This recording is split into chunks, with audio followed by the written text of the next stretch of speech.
O tema de hoje, lembrando, na semana retrasada, a gente falou sobre o conceito de saúde e concepção de sociedade, né? E o tema de hoje é a história das políticas públicas de saúde e do SUS. Essa apresentação que vocês estão vendo é uma apresentação que a gente, por isso tem os horários, né? Tá vendo que tem horário da tarde ali? Eu estou utilizando a mesma apresentação que a gente utiliza em outros processos formativos, utilizou pelo menos, e para não mexer muito nisso, eu deixei exatamente assim para facilitar. Então, esqueçam esses horários que estão ali, tá vendo? Tem etapa 1 tarde, enfim, numa coluna no lado esquerdo. Concentrem-se apenas no tema que a gente vai tratar. Então, o tema de hoje é o seguinte, basicamente, olhar para trás, porque história é isso, né? História a gente olha para trás. Olhar para trás e entender como é que no Brasil a gente foi construindo o conceito de saúde, né?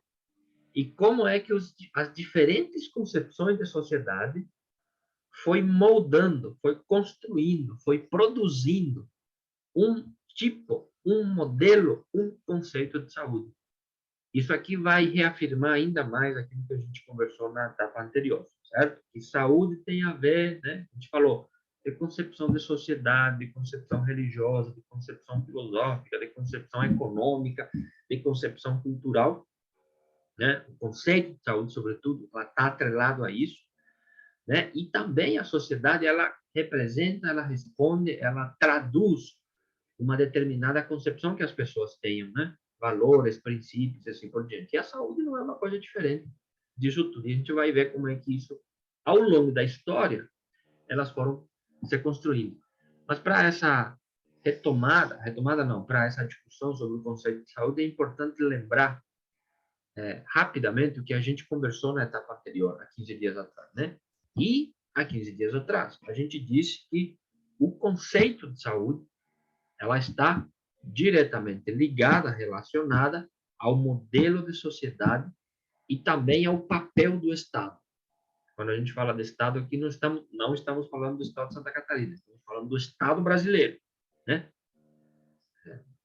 Isso é muito importante. O conceito de saúde tem a ver com isso. Segundo, que essa relação é permeada por um conflito. Lembra que a gente terminou dizendo que tem duas concepções de saúde? Tem várias concepções de sociedade, mas no campo da saúde tem duas concepções. Uma, que é aquela que a gente defende, né? Que é a saúde como direito humano fundamental. E uma outra concepção, que é a saúde como mercadoria. Então, a gente convive ao longo da história, e vocês vão ver isso, permanentemente com essas duas concepções de saúde. Saúde como direito humano fundamental e saúde como mercadoria. Para olhar essas duas concepções ao longo da história, é que nós vamos voltar para trás, como eu disse antes, nós vamos olhar para trás e vamos conversar um pouco sobre isso. Aliás, esta conversa vai ser interessante, porque provavelmente muitas de vocês viveram uma parte do passado, né? E vocês vão se enxergar, talvez, em algum momento, né? Tem pessoas aqui, muitas das que estão aqui, inclusive, viveram no período anterior ao Sistema Único de Saúde. Eu nunca vivi isso. Eu não tenho experiência do Brasil antes do SUS. Lembrando que o SUS é de 1990, né? Em 88 a gente aprova a Constituinte e em 1990 é que a gente vai aprovar, construir a lei orgânica do Sistema Único de Saúde, onde a gente vai dizer como é que vai se organizar, né? Que tem que ter conselho, participação popular, que tem que ser descentralizado, que tem que ser, né? Que tem aqueles princípios fundamentais, tem que ser equitativo, tem que ser gratuito e assim por diante. E aí é que a gente vai construir a ideia da política pública do Sistema Único de Saúde. Antes não existia o SUS, né? É aqui que a gente vai começar a construir o SUS. Muito bem. Então, por isso que eu estou dizendo assim, muitas de vocês viveram antes do Sistema Único de Saúde. Muitas de vocês viveram antes de 1990, né? 1988. Algumas pessoas provavelmente viveram um período da ditadura militar, que a gente vai conversar um pouco sobre isso, 64, né, 70, década de 80 e assim por diante. Então, talvez eu vou falar coisas aqui que vocês vão lembrar. Talvez não, vocês vão lembrar, né? E é sobre isso que a gente vai conversar um pouco. Então, Uma pergunta é, vocês lembram dessa época? Alguém de vocês lembra da saúde antes do SUS? Lembra, né? Tem gente aqui que lembra muito bem como é que era o sistema de saúde no Brasil antes do SUS. Então, vamos conversar sobre como é que foi esse processo? E aí, de novo, né, eu vou falar bastante aqui e eu vou fazer um pouco um resumo da história e eu peço que vocês tenham um pouco de paciência para poder, para a gente poder conversar bastante sobre isso. Pode ser um pouco meio didático, acadêmico, professor dando aula, não é essa a minha intenção. A gente não tem como fugir muito sobre isso. Enquanto eu vou tomando um chimarrão e outro, a gente vai conversando. Vamos lá, então. A história da política de saúde no Brasil. Nós, e muitos historiadores, dividem essa história toda da construção do conceito de saúde em 4 momentos. Certo? Em 4 momentos. Vamos conversar sobre esses 4 momentos para a gente entender como é que era. O primeiro momento, a gente tem um título, coloca um título para cada momento deles. O primeiro momento da experiência de construção de políticas públicas de saúde no Brasil e do conceito de saúde é o que a gente chama de saúde como garantia para o comércio. A preocupação, portanto, da saúde não é o direito da dona Rosa, não é o direito do seu Pedro, não é o direito do Jorge, da Maria Eni. Não. Nesse primeiro momento, a preocupação na saúde era para garantir o comércio. E aqui eu faço um primeiro parênteses para dizer o seguinte: prestem atenção numa coisa. A saúde, em todo o processo da história do Brasil, sempre vai estar relacionado com o tema da economia. Saúde e economia, eu diria assim, sempre foi isso. Essas duas coisas andam juntas. Saúde e economia sempre estarão juntas. Vocês vão perceber que elas andam juntas. Porque saúde sempre foi um aspecto econômico importante. Nesse primeiro momento da história, que a gente considera como saúde para garantir o comércio, qual era o contexto disso? O contexto era, o Brasil ainda não era independente. Portanto, né, nós estamos aqui falando do início do século XX. Certo? E vamos olhar o seguinte, qual é o contexto? O que acontecia no Brasil naquele período? Uma primeira coisa muito importante é que nós não tínhamos, naquele momento, uma economia como que a gente tem hoje, né? Uma economia de indústria, nós não tínhamos uma economia de comércio, nada disso. Nós tínhamos, na época, uma economia baseada, fundamentalmente, no cultivo e produção do café. O Brasil, a economia brasileira dependia da exportação do café. Quem é que produzia o café? Quem são os sujeitos? Por favor. 1, 2. Eu vou ter que parar um pouco às vezes para colocar no mudo, porque as pessoas às vezes ligam o seu microfone, tá? Sempre que possível, mantenham o microfone desligado. A base da economia brasileira era a produção de café. O Brasil produzia muito café e exportava isso para o mundo inteiro. E vejam o seguinte, a base da economia também tinha relação com a base da política. Quem é que mandava no Brasil, entre aspas? Eram os grandes fazendeiros, eram os grandes produtores de café. Aliás, o Brasil foi um dos, eu diria assim, um dos destinos mais importantes da escravidão africana, justamente porque a nossa economia era do café. Os escravos vieram para o Brasil da África para trabalhar no quê? Para serem escravizados nas fazendas, e essa é a história toda do Brasil, vocês conhecem, né? Vieram da África para serem escravizados nas fazendas que produziam basicamente café. E é dessa economia que dependia o Brasil naquele período, que ainda não era o Brasil ainda era uma colônia portuguesa, portanto, certo? Mas já tinha uma elite aqui, uma elite que funcionava a partir da relação com o café. Ou seja, vocês vão perceber, e aí sempre chamou a atenção, pensem na sua cidade. quem são os que estão, vamos chamar assim, quem são os que não mandam, mas quem são os que estão relacionados com a política no teu município? Sempre são pessoas que têm relação com a economia local, né? Se for um município não tão grande, o cara que tem um supermercado enorme, o cara que tem uma fábrica, são eles que, né, dominam a política igualmente, é o prefeito, é o secretário, enfim. Política e economia, elas sempre andam juntos, aqui é a mesma coisa. Quem mandava no Brasil eram aqueles e aquelas, ou sobretudo aqueles naquele período, né, que tinham relação com a produção de café, os grandes fazendeiros que também dominavam a política brasileira, né? Nesse período também, a gente vai ter o incentivo da imigração europeia. Lembrem que a gente vai estar saindo, ao mesmo tempo saindo da escravidão. Nós vamos ter a independência do Brasil nesse mesmo período, portanto, haverá mudanças significativas no cenário nacional. E aí, a gente vai ter, do ponto de vista da saúde, as primeiras grandes preocupações com a saúde pública.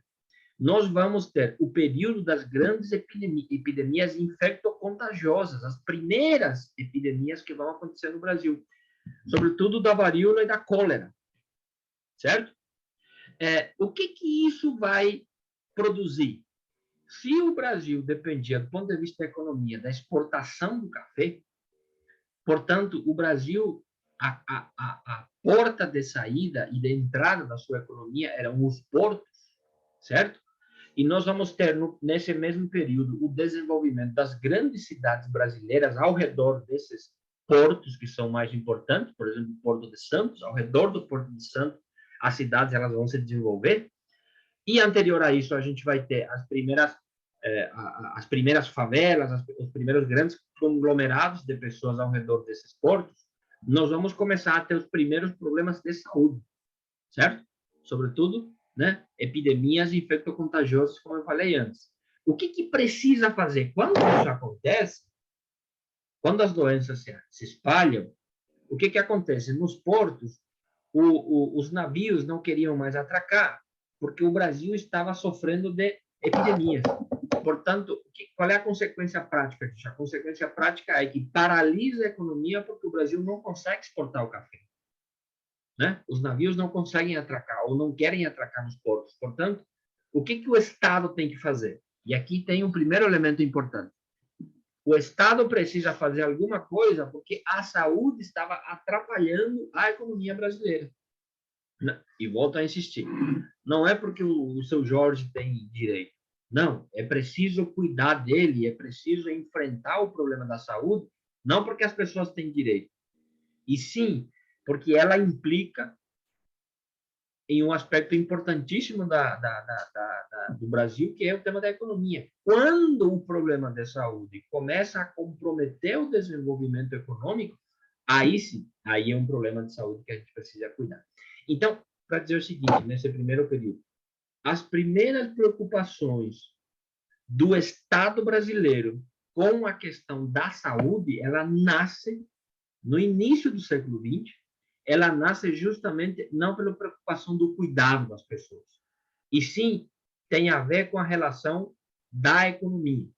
Nós vamos ter, por exemplo, nesse período, o desenvolvimento das primeiras vacinas, né? E aí a gente vai ter, inclusive, um período, uma coisa importante na história brasileira chamada a Revolta das Vacinas, que, aliás, a gente teve no período da epidemia, da pandemia da Covid-19, uma espécie de volta ao que já foi antigamente, né? As pessoas eram obrigadas a serem vacinadas, não era uma escolha que as pessoas faziam, porque tinha que sanear os portos, de modo que os navios consigam chegar e fazer a exportação do café, né? E, portanto, a preocupação era exatamente que a saúde, o problema de saúde não inviabilize o desenvolvimento econômico do Brasil. Não é por causa do direito, volto a insistir, e sim por uma questão econômica. Porque, vejam só, o que nós tínhamos naquele período? Nós tínhamos os chamados médicos de família. Pensem comigo, naquela época não existia hospital, naquela época não existia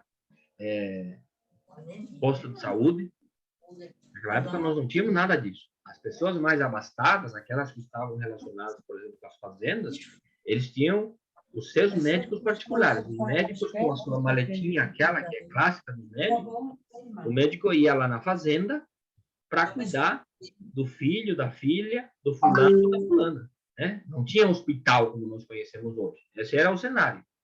Porém, insisto, as primeiras preocupações com a saúde da população em geral é justamente porque começamos a experimentar as primeiras grandes epidemias e essas epidemias comprometiam a exportação brasileira. Só por isso, porque se não tivesse comprometido a exportação e a economia, nós não teríamos nenhuma preocupação com a saúde. Vire-se quem está doente. E quem pode pagar, chama o seu médico particular para ir cuidar dele. Né? Então, para resumir essa parte aqui, as ações em saúde do Estado estavam relacionadas diretamente aos interesses da economia e não à garantia do direito de uma vida saudável. Ok? É assim que nascem as primeiras preocupações sobre o conceito de saúde no Brasil.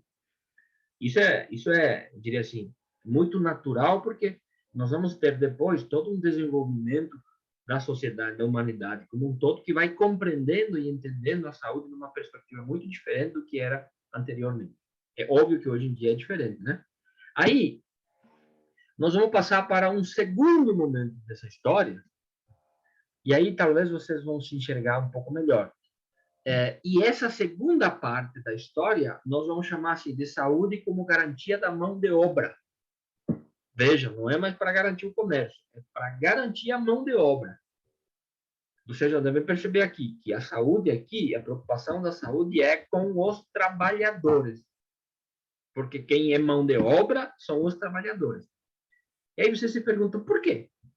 Se no período anterior a gente estava preocupado com as epidemias, com cólera e assim por diante, porque os navios chegavam próximos e não conseguiam atracar porque tinham medo das epidemias, e nós produzindo café e tem que exportar para fora, e aí começamos a sanear os portos, né? Desenvolver as primeiras vacinas. Aliás, a Fiocruz, que nós conhecemos hoje, nasce naquele período para desenvolver as primeiras vacinas para, pelo menos, tentar controlar as epidemias, né? De modo que a gente consiga manter o desenvolvimento da economia. Na segunda parte desse processo todo, nós vamos ter um outro cenário, sobretudo um outro cenário econômico, um outro cenário social. Eu estou resumindo aqui anos e anos e anos da nossa história, certo? No Brasil, de novo, pensem comigo juntos. Saúde, economia e política. Essas três coisas sempre andam juntas e relacionadas. Nós vamos ter no mundo inteiro, e sobretudo no Brasil, a crise do café. Aliás, no mundo está acontecendo a Primeira Guerra Mundial, certo? E nós vamos ter, do ponto de vista econômico, no Brasil, a crise do café. Ou seja, a produção de café, a economia baseada no café, não é mais suficiente para o Brasil. O Brasil cresce, né? Fica grande, e, portanto, a produção de café não é mais suficiente. Os fazendeiros, os grandes fazendeiros que dominavam a economia brasileira, não dominam mais. Eles perderam espaço, eles perderam lugar. O que a gente vai ter logo depois da Primeira Guerra Mundial? Nós vamos começar a fazer no Brasil e vamos começar a entrar no que a gente chama de processo de industrialização do Brasil. Né? O que acontece quando a economia muda de, vamos chamar assim, a economia muda de figura? Se até então a nossa economia dependia do café, progressivamente no Brasil a gente vai começar a ter o desenvolvimento da indústria. Eu não disse para vocês que ao redor dos portos as pessoas começam a se aglomerar, as cidades começam a crescer? Essas cidades, naturalmente, elas também vão produzindo uma nova realidade social no Brasil, ao ponto da gente chegar a desenvolver as nossas primeiras indústrias.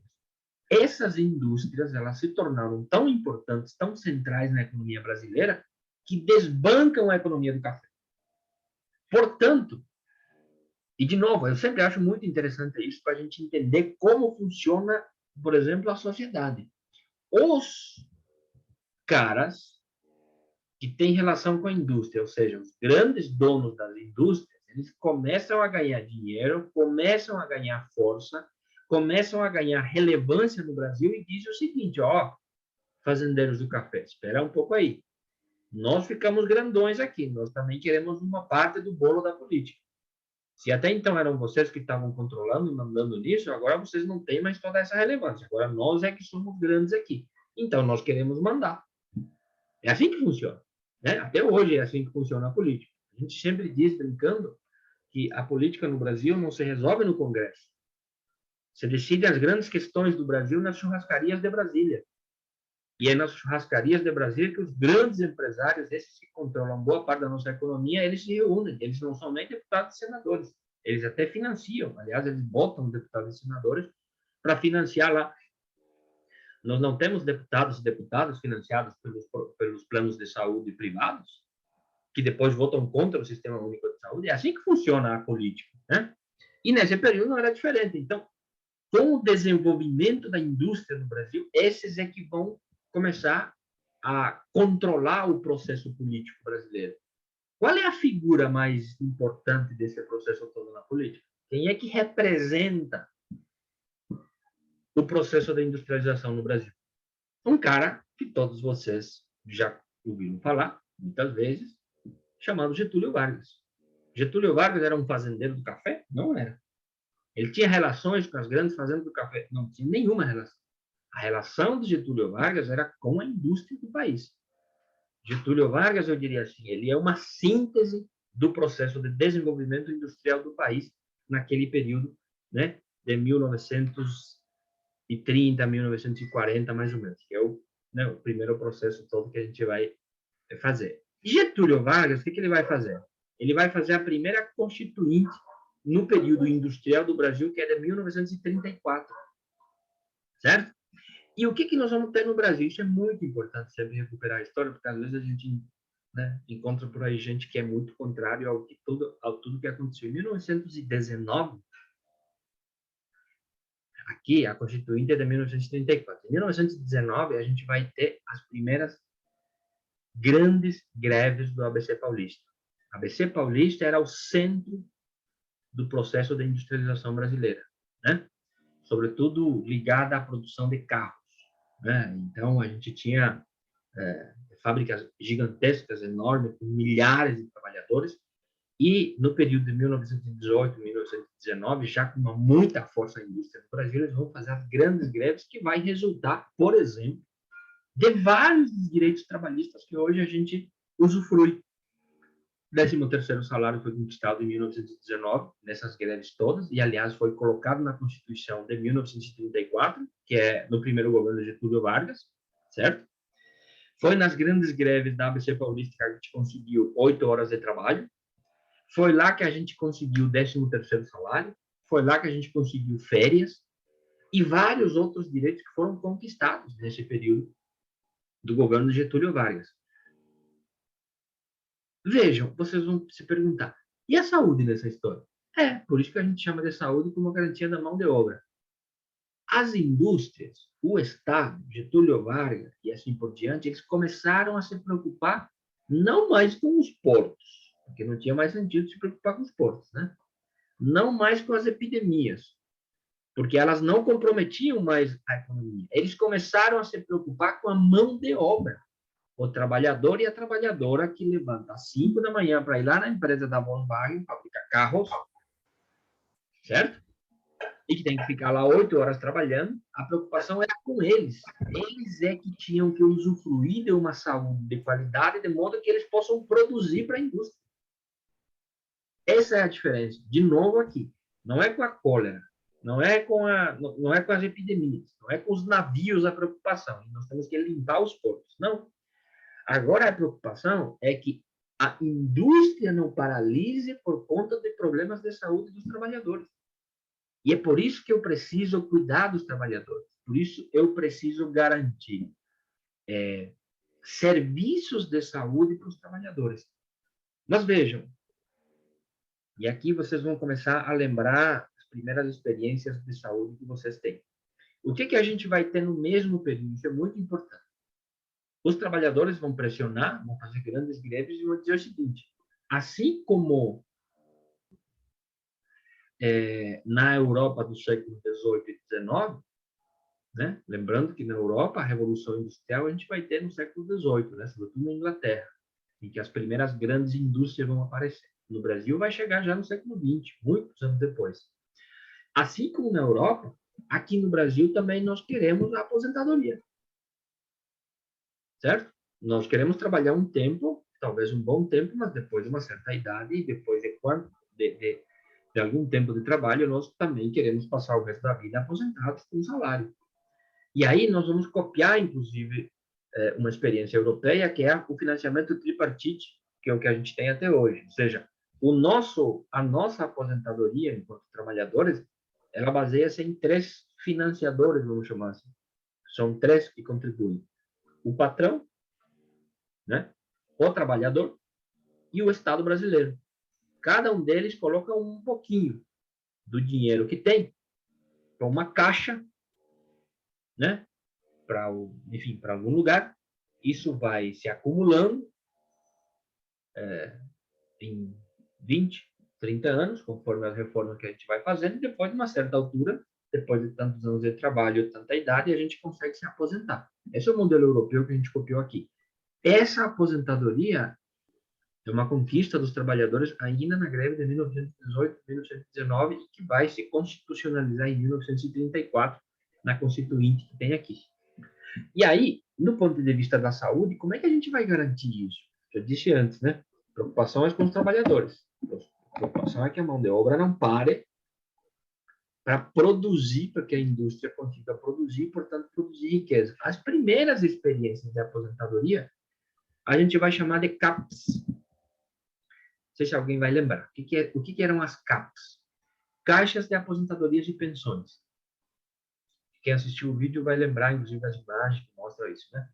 O que eram as caixas de aposentadorias e pensões? É como se eu, industrial, dono de uma grande indústria, eu tenho, sei lá, 2.000 pessoas, 2.000 trabalhadores trabalhando na minha indústria, por conta da pressão dos trabalhadores por direitos e por aposentadoria, eu faço um acordo com eles que é o seguinte: gente, vamos criar uma caixa aqui, entre nós, todos os nossos trabalhadores, 2.000 trabalhadores. Vamos criar uma caixa de aposentadoria. Eu, como patrão de vocês, eu vou colocar por mês, sei lá, 2, 3, 5% do salário de vocês, eu vou colocar lá. Vocês vão descontar um pouquinho também e vai lá na caixa. E a gente vai conversar com o Estado brasileiro, o Getúlio Vargas, para eles também colocarem um pouquinho de dinheiro, de modo que daqui a 10, 20, 30, 40 anos vocês consigam se aposentar. Então, nós tínhamos no Brasil as CAPs, as caixas de aposentadoria por segmentos, por grandes fábricas, por grandes empresas. Então, por exemplo, o pessoal que trabalhava na Volkswagen tinha uma caixa de aposentadoria, né, fabricando carros. O pessoal que trabalhava na Petrobras tinha uma caixa de aposentadoria que era exclusivamente deles, certo? Portanto, era uma experiência de aposentadoria. E aqui está um detalhe da saúde. Além da aposentadoria, a dona Maria, que trabalha, contribui, vai lá, está lá colocando fios dentro dos carros, na empresa da Volkswagen, ela também tinha dinheiro a atendimento à saúde. Essa caixa possibilitava ela também ter o acesso aos serviços de saúde, certo? Depois de um tempo, nós vamos acabar com as CAPs e vamos transformar as caixas de aposentadorias e pensões em institutos de aposentadorias e pensões, que é o que a gente chama de IAPs. O que eram esses institutos? Depois foi entendendo que, ao invés de fazer diferentes caixas no Brasil, a gente poderia unificar essas caixas num instituto, de modo que a gente tenha menos caixas e uma figura de um instituto possa gerenciar esse processo todo. Então, por exemplo, a gente vai ter um instituto de aposentadoria e pensão por categorias de trabalhadores. O que significa isso? Os trabalhadores da indústria automobilística, seja da Volkswagen, seja de qualquer outro, todos os trabalhadores ligados à indústria automobilística vai ter um instituto, que é deles. Não é mais várias CAPs por empresas. Nós vamos ter um instituto. O pessoal, os trabalhadores que estão vinculados à indústria do petróleo, eles vão ter um instituto exclusivamente deles, que permite a eles se aposentarem e, ao mesmo tempo, vão dar para eles o direito à saúde, direito a consultas médicas. certo? Então, nós tínhamos primeiro caixas de aposentadoria, várias caixas, depois a gente vai ter institutos de aposentadoria, e depois, no final, o Getúlio Vargas e a sua turma, tão inteligente, vai dizer o seguinte, espera um pouquinho. Nós começamos com essa história de aposentadoria, né? E começamos recente. As pessoas não vão se aposentar em 5 anos, não vão se aposentar em 10 anos. Hoje em dia, eu, por exemplo, vou me aposentar com quase 70 anos. Mas antes não era tanto assim. As pessoas vão ter que contribuir em torno de umas 25 a 30 anos para se aposentar. Portanto, as primeiras experiências de aposentadoria, ninguém se aposentava. E o que acontece quando ninguém se aposenta? O dinheiro só aumenta.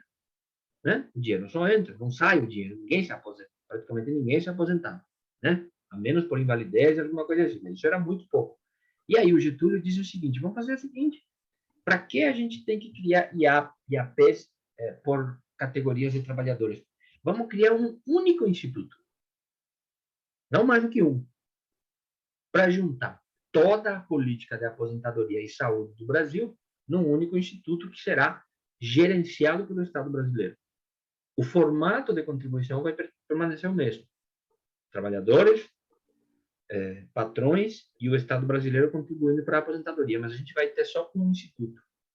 E esse é o INAMPS. Aí eu pergunto para vocês, vocês vão lembrar. Alguém de vocês já teve a carteirinha do INAMPS? Alguém lembra da carteirinha do INAMPS? Uma vez eu já vi, uma senhora me mostrou. Né? Muita gente ainda tem em casa a carteirinha do INAMPS. Né? Por que tinha que ter a carteirinha do INAMPS? Porque era aquela carteirinha que te dava direito aos serviços de saúde. Se você não tivesse a carteirinha do INAMPS, que é o Instituto Nacional de Aposentadorias e Pensões, né? É a sigla, você não tinha direito à saúde. Você não tinha, não é nem direito, não é? Você não tinha acesso ao serviço de saúde. Era o INAMPS que te permitia você fazer consultas, por exemplo. Então, veja, nós começamos com as caixas, depois vamos para os institutos. No terceiro momento, a gente chegou ao INAMPS, que é o Instituto Nacional, e o quarto, o quarto estágio desse processo é o nosso famoso e por todos conhecido INSS. Certo? O atual INSS, a sua origem está aqui. Eram as caixas, depois os IAPs, depois o INAMPS e atualmente o Instituto, o INSS, Instituto Nacional de Seguridade Social, INSS. Certo? Com uma pequena diferença. Até o INAMPS era aposentadoria e serviços de saúde. Com a criação do Sistema Único de Saúde, a gente desvinculou o atendimento à saúde do INSS. Hoje, tu não precisa, as pessoas estão aposentadas pelo INSS, mas eu não preciso estar recebendo pelo INSS, nem contribuindo no INSS para poder ter direito à saúde. É outra história. Vejam como a gente evoluiu, é outra coisa. Para fechar essa parte aqui. Portanto, as ações de saúde estavam voltadas unicamente para os trabalhadores formais.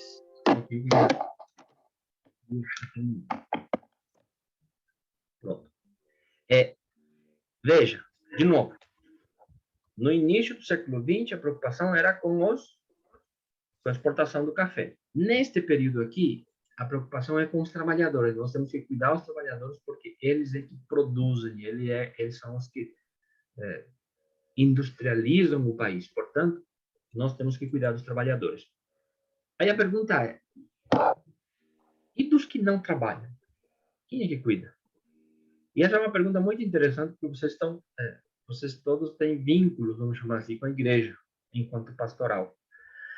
Basicamente, quem cuidava daqueles e daquelas que não trabalhavam, portanto, não tinham acesso aos serviços de saúde, era a igreja. É por isso que a gente vai ter as Santas Casas de Misericórdia.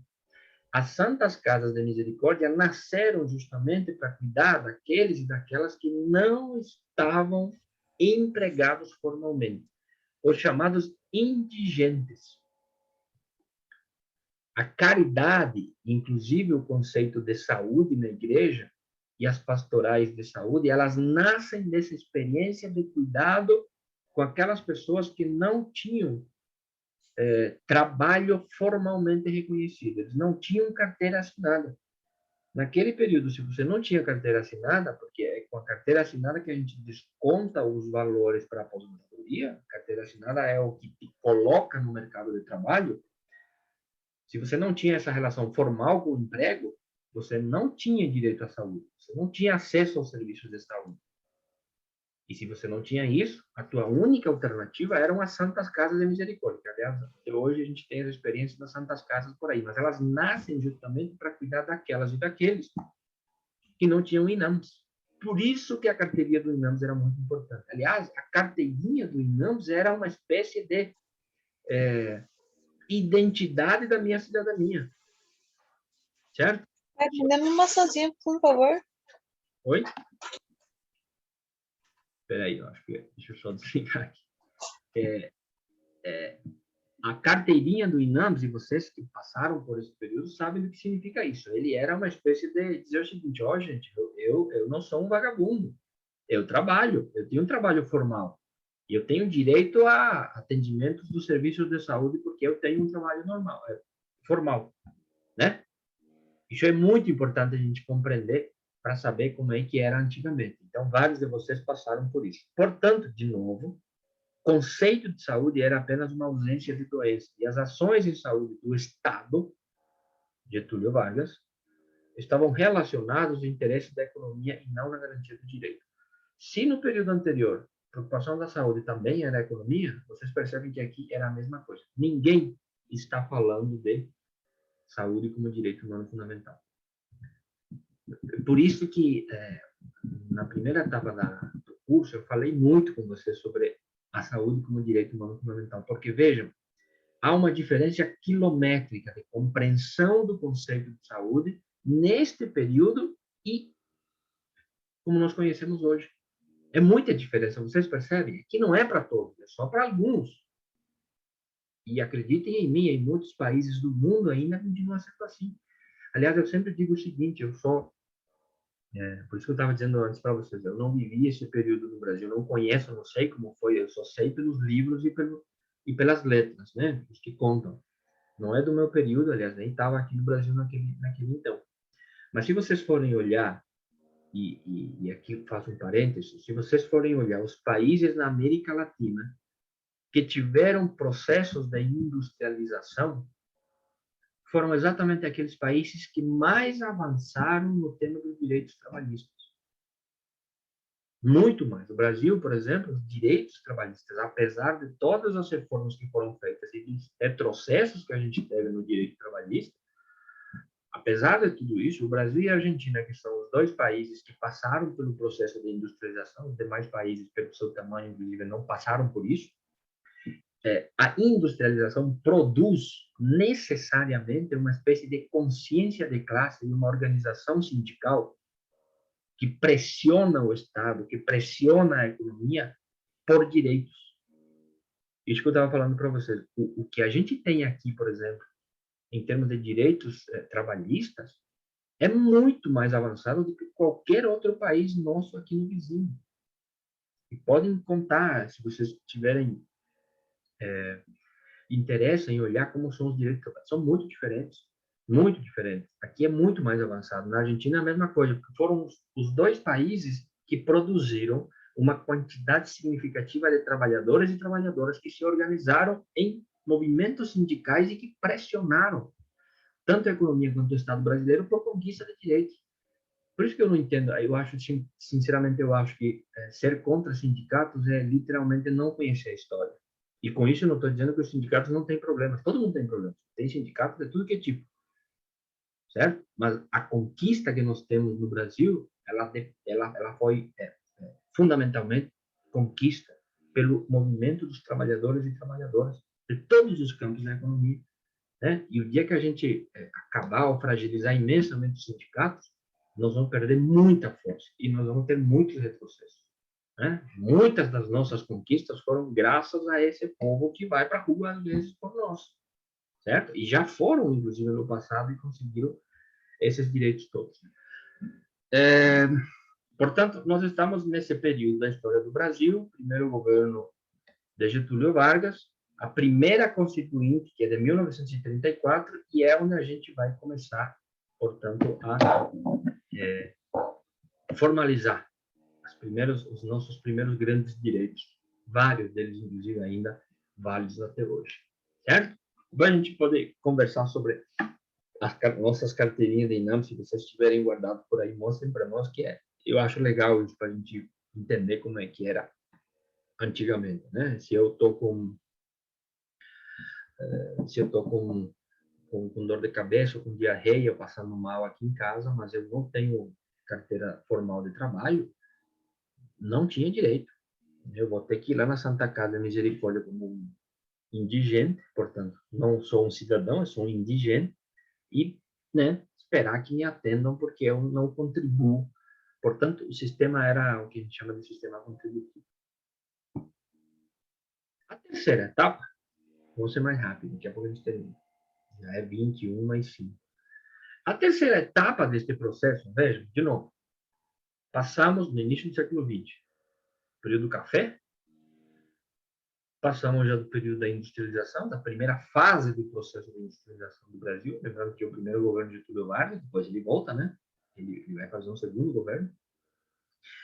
E a gente vai passar aqui, do ponto de vista do conceito de saúde, num terceiro momento, que a gente chama de saúde como negócio.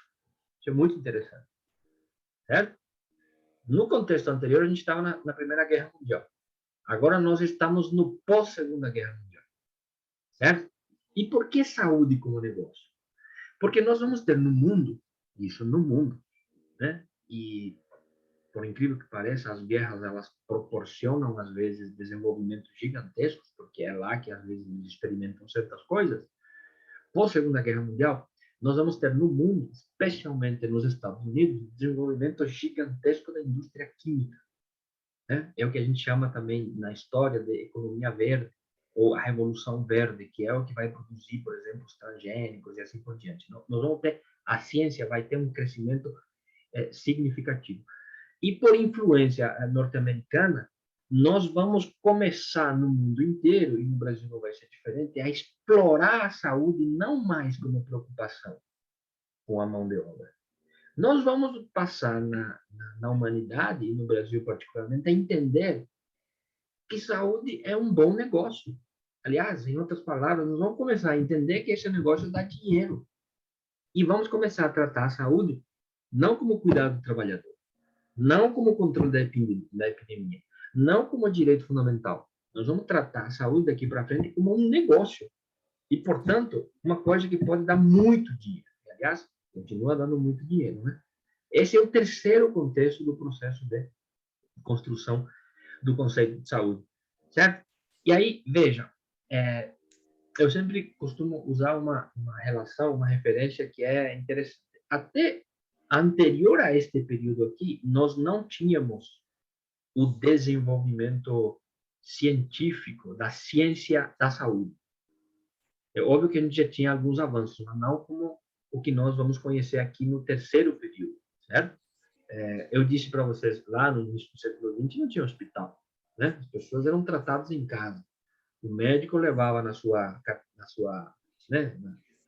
maleta, na sua maletinha, os remédios para tratar as pessoas em casa. Não podia internar. Não tem essa de levar para internar alguém em algum lugar. O que a gente vai ter aqui? Aqui a gente vai ter o que nós vamos chamar também de revolução industrial da saúde. E por que a gente faz esse paralelismo? Pela seguinte razão muito simples.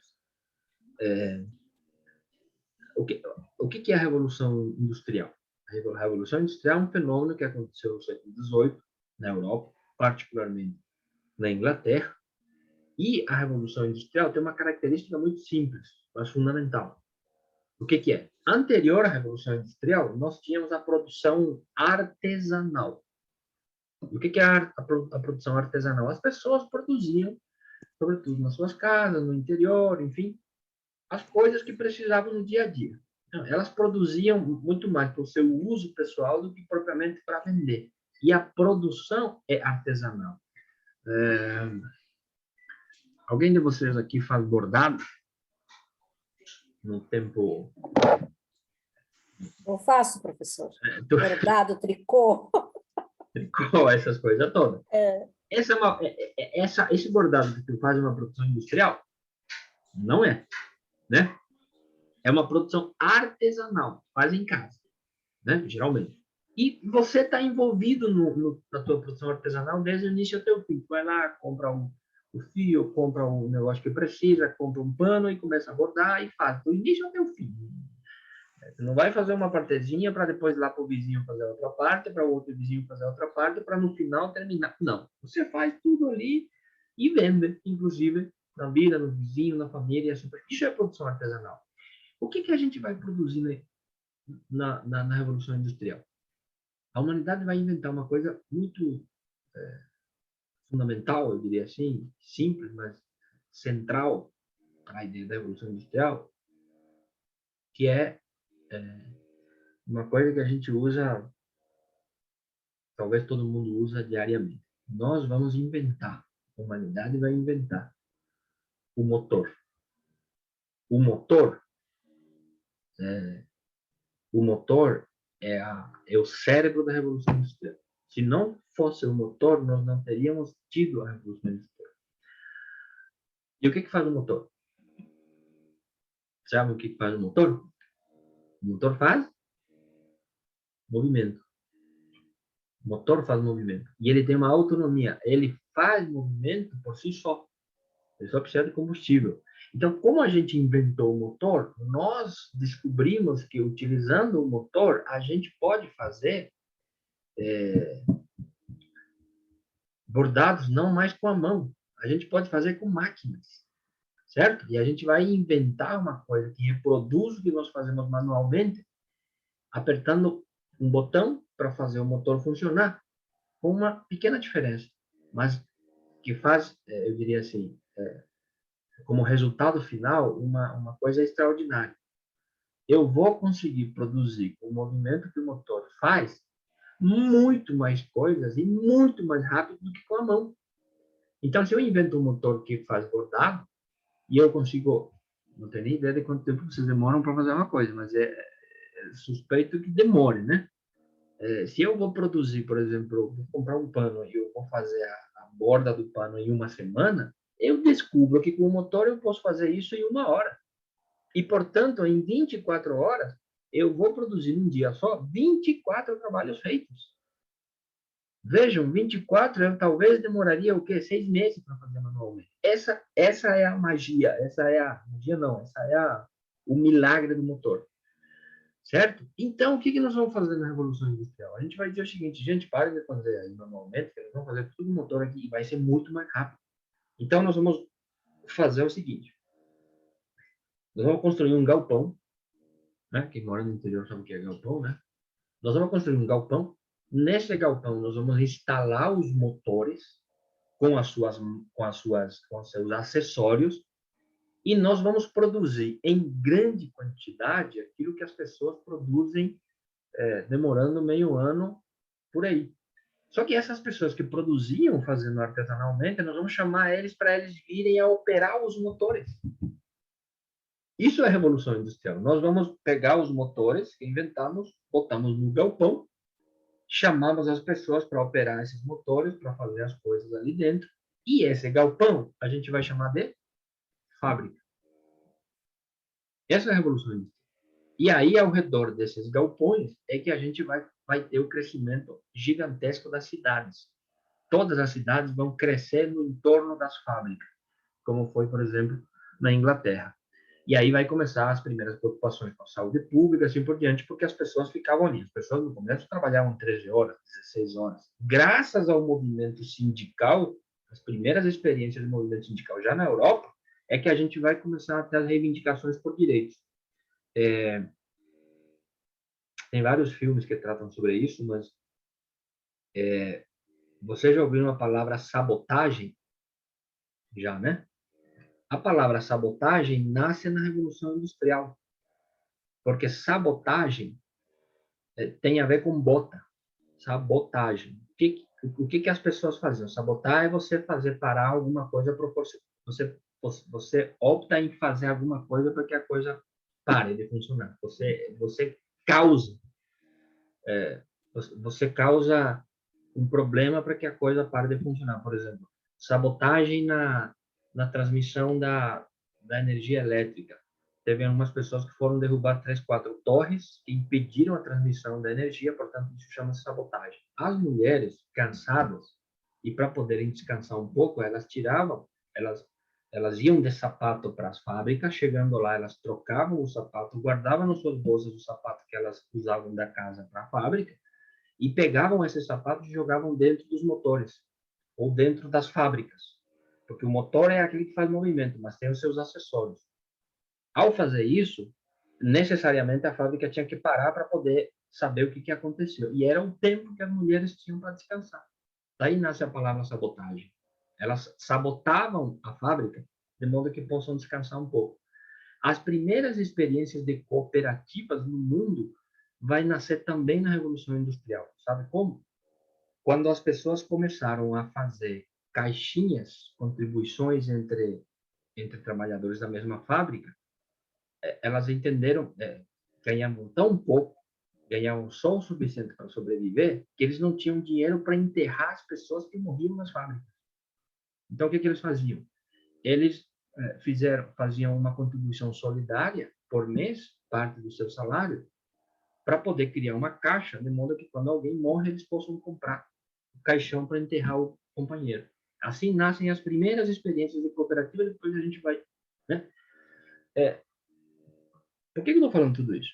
Estou falando tudo isso porque quando a gente fala da revolução industrial da saúde, acontece uma coisa muito parecida. E o que acontece? Acontece o seguinte: nós vamos ter um desenvolvimento gigantesco da indústria da medicina, sobretudo das máquinas, certo? E a gente vai fazer o seguinte: a gente vai pegar essas máquinas que desenvolvemos agora para tirar foto da cabeça, foto da barriga da mulher que está grávida, para fazer, enfim, as milhares de tecnologias que a medicina inventa. Nós vamos pegar todas essas máquinas da medicina e vamos colocar num galpão. Assim como no século XVIII eles fizeram com o motor, a gente vai pegar essas tecnologias todas que avançaram na medicina e também nós vamos colocar num galpão. E como é que a gente vai chamar esse galpão no século XX? No final do século XX. Esse galpão a gente vai chamar de hospital. Essa é a diferença. É só o nome. E o que é o hospital? O hospital é o lugar onde você vai para se curar ou para morrer, certo? Não é mais o médico que vai na tua casa. Tá com dor de cabeça, tu vai consultar, daqui a pouco tu vai ter que ir no hospital. É o hospital o lugar da saúde ou o lugar da doença. Se alguém assistiu o filme, vocês vão ver que o trabalhador, o casal de trabalhadores, eles vão se abraçar e vão olhar um prédio enorme de um hospital em São Paulo e vai dizer assim: é ali que eu quero ser tratado quando ficar doente. E aí a mulher olha para ele e disse: e será que a gente vai ter acesso a isso? Certo? Quando a gente concentra as máquinas da medicina no único lugar e chamamos isso de hospital, esse processo de construção das caixas de aposentadorias e pensões, os institutos de aposentadorias, depois o INAMPS, o Getúlio Vargas, o Estado brasileiro, vai dizer o seguinte: veja, aqui a gente pode ganhar dinheiro. Nós vamos utilizar essas caixas de aposentadoria. Tem muito dinheiro, porque as pessoas não se aposentavam, aquilo que eu falei antes, né? Só entrava dinheiro e não saía. O que sobretudo, a ditadura militar vai fazer? A ditadura militar, dentro daquilo que a gente chama de movimento hospitalocêntrico, ou seja, o hospital era o centro da saúde, hospital, não é até hoje, isso se tornou tão cultural que nós só queremos hospital. Em qualquer lugar, se possível, em cada município, por menor que seja, o ideal seria ter um hospital. Tá? Todo mundo quer hospital. Qualquer coisinha, eu quero ir no hospital. Eu quero ser atendido no hospital. Isso se tornou tão cultural que na medicina a gente chama de movimento hospitalocêntrico. O centro do conceito de saúde é o hospital. Não é a atenção básica, não é agente comunitário de saúde, não é a unidade básica de saúde. Não. É o hospital. E é no hospital que a gente vai ganhar dinheiro. Por isso que a gente fala de saúde como negócio. E o que o capital, o capitalismo e o capital vai fazer com essa nova perspectiva? O Estado brasileiro, sobretudo na ditadura militar, vai pegar o dinheiro dos trabalhadores, certo? Porque o INAMPS estava cheio de dinheiro, ninguém se aposentava. estava todo mundo contribuindo, vai pegar esse dinheiro todos os trabalhadores e vai começar a construir hospital em parceria com o setor privado. Veja a sacanagem. O meu dinheiro como trabalhador vai financiar a construção de hospitais, depois, para me consultar no hospital, eu tenho que pagar de novo. Por isso, aquela figura do casal de trabalhadores que diz, será que a gente vai ter direito a entrar nesse hospital que nós financiamos com o dinheiro da saúde? Portanto, nesse período, nós vamos descobrir que a saúde é um bom negócio. Aliás, é muito bom negócio a saúde. E aí nós vamos ter o desenvolvimento dos planos de saúde, né, dos planos privados de saúde, que vai crescer gigantescamente nesse período. E, portanto, a saúde, vinculado à ideia da carteira assinada, do trabalho formal, vai ser exatamente para pegar o dinheiro do trabalhador e botar na saúde como negócio. Alguém está preocupado aqui com o conceito de saúde como tipo? Não, ninguém está preocupado com o direito à saúde. A preocupação aqui é como a gente vai ganhar dinheiro, inclusive com o dinheiro dos trabalhadores. Por isso, você deve ter visto no processo da reforma da Previdência, a última reforma da Previdência, todo mundo dizia que não falta dinheiro para a Previdência brasileira. O que falta é recuperar o dinheiro do trabalhador que foi gasto com essas coisas. Vocês sabem, né? Não só os grandes hospitais foram financiados pelo dinheiro dos trabalhadores. Grandes obras no Brasil foram financiadas. A Ponte Rio-Niterói, por exemplo, que é uma das pontes mais bonitas que a gente tem no Brasil, foi integralmente financiada com recursos do INAMPS. Boa parte da Itaipu, que é uma binacional que o Brasil tem com o Paraguai, foi financiado e foi construído com dinheiro dos trabalhadores. Dos trabalhadores. E esse dinheiro nunca voltou para o INSS, nunca voltou para a Caixa dos Trabalhadores. A rodovia amazônica, transamazônica, que chama, toda a construção da rodovia transamazônica, não sei quantos mil quilômetros tem, tudo foi construído com dinheiro dos trabalhadores. Certo? E é assim que a gente foi esvaziando e depois, de um certo tempo, a gente precisou fazer uma reforma da Previdência, de modo que a gente consiga tornar a política previdenciária do Brasil sustentável, como alguns defendem. Então, veja, só para fechar essa parte aqui, nós vamos ter, de novo, recapitulando aqui, no início do século XX, saúde, a preocupação era com a exportação do café, portanto, a economia. Na segunda parte do processo, saúde, a preocupação era com os trabalhadores para que eles possam trabalhar nas indústrias. Saúde, portanto, né, vinculada à ideia da saúde do trabalhador. E no terceiro estágio, nós vamos entender, compreender que saúde é um bom negócio e saúde pode dar muito dinheiro. Estou terminando, tá? Vou ser um pouquinho errado aqui. Deixa eu só baixar aqui um pouquinho. A quarta parte dessa história é a melhor parte de todas. Aí vocês vão se perguntar, mas como é que a gente foi construir, então, em 1988, uma concepção de saúde completamente diferente do que a gente vinha vendo até agora? Como isso foi possível? Veja, a quarta parte é o que a gente chama aqui de as bases do Sistema Único de Saúde e Reforma Sanitária. Nós vamos ter no Brasil, e acho que isso deveria ser para todos indiscutível, nós vamos ter no Brasil um processo de crescimento da economia brasileira, do processo de industrialização. As grandes greves que aconteceram, elas foram criando no Brasil uma concepção, uma percepção de direitos. A gente conseguiu, os trabalhadores particularmente, conseguiram extraordinários direitos do ponto de vista trabalhista. E esse processo todo, ele vai criando um caldo social em que a gente vai começar a ter, não só no campo trabalhista, mas em vários outros campos da sociedade brasileira, um processo de fortalecimento e de concepção social que exigia também do Brasil grandes outras reformas. Não era só a reforma, enfim, não era só a reforma trabalhista. A reforma trabalhista não era só a conquista do direito trabalhista. A gente foi se dando conta que a gente precisava fazer uma reforma também da educação, a forma, assim, a gente não está estudando aqui educação, estamos falando só de saúde. Era necessário no Brasil fazer uma estrutural reforma educacional, de modo que a gente possa se preparar para os grandes desafios futuros. Nós precisávamos fazer uma extraordinária reforma agrária. Por quê? Porque nós éramos ainda frutos do processo de concentração e da escravidão. né? Os grandes fazendeiros do café, eles concentraram muita terra, então era preciso fazer uma reforma agrária no país. As cidades, elas começaram a crescer, inclusive de forma desordenada, portanto, também era necessário fazer uma reforma urbana. Nós precisávamos fazer, já como fruto desse processo de industrialização, uma reforma do sistema de saúde brasileiro, porque não dava conta do que estava colocado.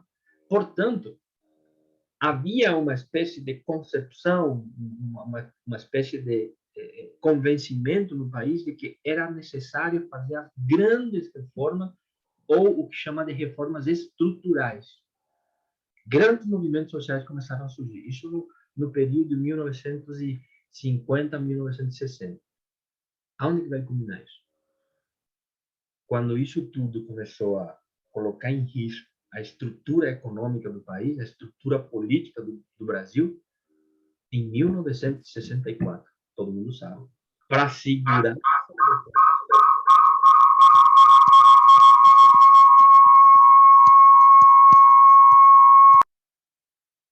Pode desligar.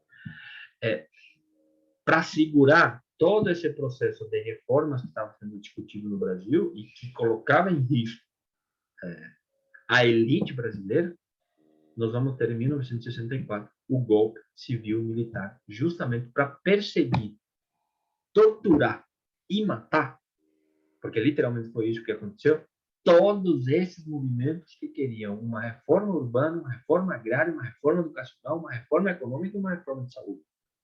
Certo? A ditadura militar foi exatamente para isso, para trancar, segurar, impedir, inviabilizar qualquer tipo de reforma mais estrutural que o Brasil precisava. Por isso é importante entender por que a gente teve um golpe militar no Brasil. Eu acho muito importante falar sobre isso, inclusive conhecer a história num período, num tempo, num momento em que tem muita gente por aí celebrando, dizendo que tinha que fazer mesmo, porque o grande perigo era o tal do comunismo. Aliás, o aniversário do golpe foi semana passada, né? Ou semana retrasada, se não me engano. Acho que foi semana retrasada. Né? O golpe nasce para isso. O que o golpe vai fazer? Vai segurar, vai perseguir, vai colocar todos esses movimentos na clandestinidade, certo? E nós vamos ter um retrocesso gigantesco. Não? Então, uma espécie de paralisia desse processo todo, certo? Vejam, no campo da saúde, isso é muito importante. Vejam só, em 1963, portanto, um ano antes da ditadura militar, nós vamos ter a terceira Conferência Nacional de Saúde. Qual é o tema da terceira Conferência Nacional de Saúde? É muito importante, se vocês puderem um dia olhar como é que foi a terceira Conferência Nacional. O grande tema da Conferência Nacional de Saúde, a terceira, e veja que a nossa referência no SUS é a oitava conferência, né? Aqui na terceira já, em 63, portanto, um ano antes do golpe, era a criação de um sistema de saúde para todos. O debate já era sobre isso. O direito à saúde deveria ser universal, organizado de forma descentralizada, visando o protagonismo dos municípios. Vocês têm ideia do que significa isso em 1963? É para segurar esses processos todos que nasce o golpe em 64, um ano depois. Certo? Já vou terminar. E aí, bom, nós vamos passar alguns anos de perseguição, tortura, morte, exílio e assim por diante. Nós vamos segurar tudo isso. E na década de 70, sobretudo já no final da década de 70, nós vamos retomar esse processo todo. Nós vamos ter o que chamam de como é que diz? Uma gradual abertura política no Brasil, ou seja, a ditadura militar vai começar assim, a entrar em crise, né? Não consegue mais controlar tudo, e aí a gente vai começar a ter as primeiras aberturas para um novo processo de mobilização no país. E na década de 70, e é muito importante que no mundo inteiro a gente começa a discutir o tema dos direitos humanos, certo?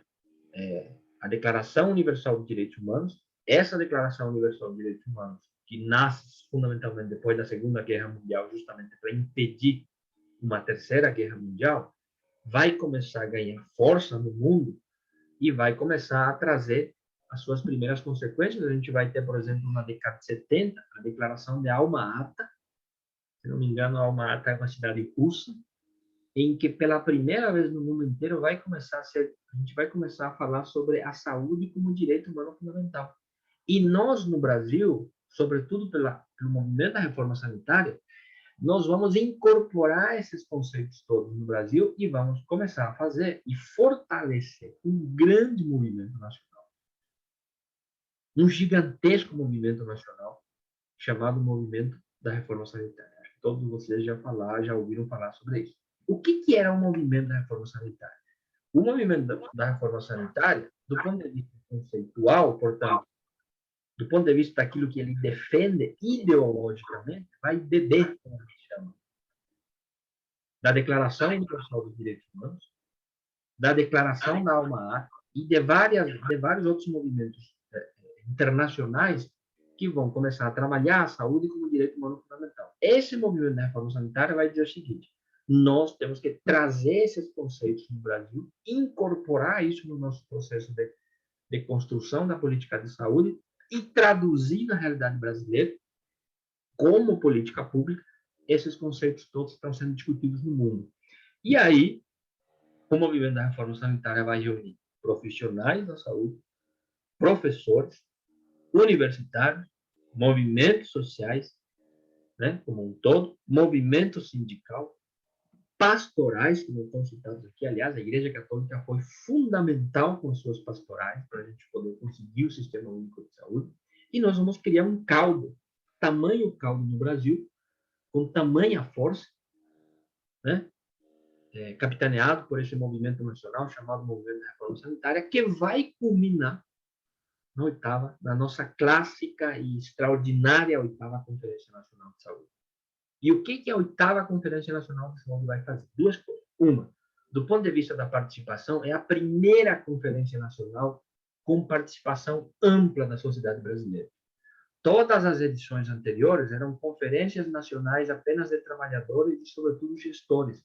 Tinha poucos usuários participando disso.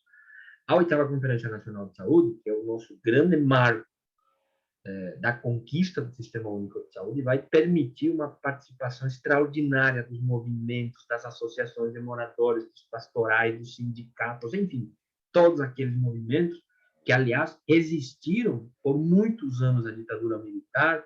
Todos esses movimentos foram perseguidos, inclusive, pela ditadura militar. Esses vão se reunir na 8ª Conferência Nacional de Saúde, onde a gente vai fazer duas coisas, basicamente, três.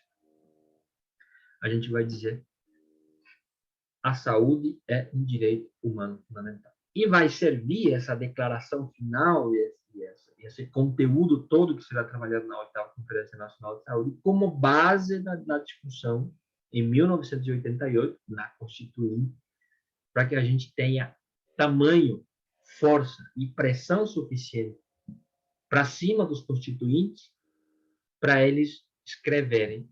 E vejam, eu sempre digo isso e eu acho extraordinário. Tantos anos de luta, tantos anos de movimento, enfim, de tudo que foi feito, ele se traduz, parece uma coisa muito simples, mas é gigantesco. Ele se traduz apenas numa linha na Constituição. E foi o suficiente para a gente ter o Sistema Único de Saúde. E o que vai dizer no artigo 5º da Constituição? Tudo isso nós vamos resumir numa linha só, no artigo 5º da Constituição, que é o quê? Saúde é direito de todos e dever do Estado. Só isso. Essa é a grande conquista desse processo todo, que nasce ainda no final do processo de industrialização no Brasil e o começo da discussão das grandes reformas. Foi cortado pela ditadura militar por um bom tempo, renasce na década de 70 e culmina em 88, no final da década de 80, início dos anos 90, na declaração final de que saúde é direito de todos e dever do Estado.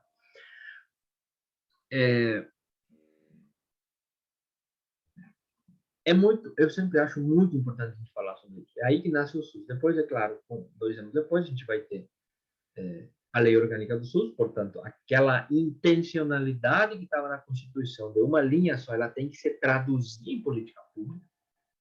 E nós traduzimos isso em política pública através da Lei Orgânica do Sistema Único de Saúde, que diz como é que aquele enunciado da Constituinte vai se dar na prática. Isso é a Lei Orgânica, né? que cria o Sistema Único de Saúde, diz como vai funcionar, que é descentralizado, que é com participação popular, que é universal, que é equitativo, tudo isso que a gente já conhece, né? Isso em 1990 no governo Collor, que aliás já foi enfrentamento com eles para a gente poder segurar o tema da participação popular. Portanto, e aí com isso termino, esse é o caminho, e esse caminho nosso termina em 1988. Nós vamos entrar sobre o SUS depois nas próximas etapas. Mas, gente, esse é o processo que nós fizemos no Brasil sobre o conceito de saúde. E aí, uma advertência, mais do que uma observação, que uma advertência. Tem muita gente hoje, muita gente, tem muita gente hoje, seja ligados a essas grandes corporações que controlam a política e a saúde no Brasil, dizendo o seguinte, tentando nos convencer. Essa Constituinte de 1988, essa Constituição que a gente chama de Constituição Cidadã de 1988, que garante a saúde para todos, essa Constituição não cabe no orçamento do governo federal. Isso não cabe no orçamento do Estado brasileiro. Tem muita gente que quer nos convencer sobre isso. Aquilo que eu falei para vocês sobre o conceito de saúde na etapa anterior. Tudo que nós conseguimos aqui, conquistamos, e a gente tem que se orgulhar disso tudo. Depois a gente vai entrar nos problemas. O SUS não é toda uma maravilha, né? Mas, de novo, o princípio é fundamental. E é desse princípio que a gente nunca pode abrir mão. O princípio é o quê? É que a saúde é um direito humano fundamental e é obrigação do Estado brasileiro a garantia desse direito humano fundamental. Tem gente que quer tirar isso de nós. Ao dizer que essa Constituição não cabe no orçamento, eles estão dizendo, deixe os cidadãos resolverem esses problemas de saúde no mercado da saúde. Lembra da etapa anterior? Não é papel do Estado ter que dar tudo para todo mundo no campo da saúde. Alguma coisa pode ser aqui. O conceito de cobertura universal, lembra do bolo que eu falei para vocês? É isso aí. Isso tudo que a gente estudou aqui hoje à noite e conquistamos em 88, isso tudo está sempre em disputa. E passa fundamentalmente pela política. E, às vezes, desavisados, e a gente não pode cometer esse erro, nós, cidadãos, sujeitos, inclusive das pastorais, desavisados, nós votamos em candidatos que são financiados por planos privados de saúde. Nós votamos em candidatos que defendem planos populares em detrimento do sistema universal. Vocês disseram nas respostas que colocaram no grupo que, entre outras coisas, nós temos um problema da corrupção, por exemplo, na saúde, que nós temos uma fila interminável na saúde, que a gente precisa melhorar. E, às vezes, em virtude disso, a gente acha que o SUS não é SUS, mas o SUS, como diz um amigo meu, é um susto. Porque a gente se assusta com o SUS quando chega no hospital na emergência, por causa das filas. A gente se assusta quando o médico diz que estamos no número 2.500 na cirurgia de joelho que tem que fazer. Certo? Esse é o problema que nós temos. Mesmo assim, não dá para abrir mão do princípio da universalidade, do princípio da sistematicidade do SUS, né? E não podemos abrir mão do conceito de gratuidade, equidade e participação popular, que é o que nos interessa aqui. Apesar de todos esses problemas que a gente pode citar aqui. Certo, gente? Para terminar, para não precisar, depois eu vou, se possível, querer ouvir um pouco vocês, mas para terminar aqui, vocês não precisam copiar essa última parte aqui, porque depois eu vou colocar no grupo. Eu falei para vocês no início sobre tarefas, né? Eu não queria falar sobre as tarefas agora, porque às vezes é importante conversar no final ali da exposição, porque vocês estão pensando sobre isso, mas eu vou ter que fazer isso para depois descompartilhar aqui. Eu vou pedir para vocês 3 coisas para fazer até o final da nossa formação. Certo? A primeira tarefa é, se você não é conselheiro ou conselheira, porque eu acho que aqui tem pessoas que não são conselheiros ou conselheiras, você vai ter que participar até o dia 7 de junho Isso aí, 7 de junho, estava olhando aqui, né? Um pouco mais de um mês tem para isso. Você vai ter que participar até o dia 7 de junho de pelo menos uma reunião do Conselho Municipal de Saúde do seu município. Descubram quando é a reunião, como é que eles fazem a reunião, que lugar eles fazem, que dia eles fazem, que horário essas reuniões acontecem, e você vai participar. Não precisa fazer nada, só vai participar. Vai lá ver como é que funciona esse negócio, certo? Reuniões do Conselho Municipal de Saúde são abertas para a comunidade. Você só chega lá, ninguém vai te olhar direito. Você vai chegar lá, senta, vê o que eles discutem, como é que funciona, o que eles conversam, quem participa desse conselho. Vai lá, participe. Se você já participou, já sabe, participa de novo também, não tem problema, né? E se você é conselheira mesmo, ou conselheiro, é mais fácil ainda, já está fazendo tudo. Mas para quem nunca participou, ou faz muito tempo não participa, vai lá, certo? Participa lá de uma reunião. Na última etapa do curso, eu vou perguntar se você foi, e se você não foi, não vai ganhar o certificado. Estou brincando. Aqui a gente não vai por certificado, né? Vai pelo conhecimento mesmo, certo? Depois a gente vai conversar sobre isso, né? Como é que foi a experiência e tal. A segunda tarefa, não precisa anotar, eu vou colocar isso tudo no grupo. A segunda tarefa de vocês é um pouco mais trabalhoso. Vocês vão ter que ler, é isso mesmo, ler até a próxima etapa do curso, que é daqui a 15 dias, certo? O Plano Municipal de Saúde do seu município. Ah, Jorge, eu não tenho nem ideia de onde conseguir. Eu vou te dar algumas dicas. Vocês podem, inclusive, me perguntar isso no grupo, que eu vou dizer para vocês aonde conseguir. Está na Secretaria do município, na Secretaria Municipal de Saúde. Deve ter. Seria muito ruim se não tivesse. Fale com o aluno, conselheiro ou conselheira, que eles têm uma cópia, porque foram eles que aprovaram e fizeram. Né? É provável que vocês tenham dificuldade de achar, porque às vezes os conselheiros nem sabem que tem um tal do plano, embora seja responsabilidade do conselho a aprovação e discussão sobre isso.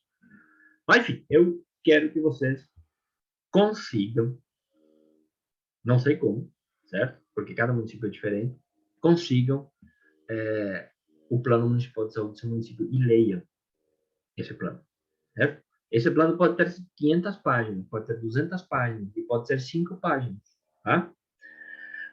Mas não se preocupem na quantidade de páginas. Geralmente ele tem muito gráfico, informação. Se não dá para ler tudo, dê uma olhada geral.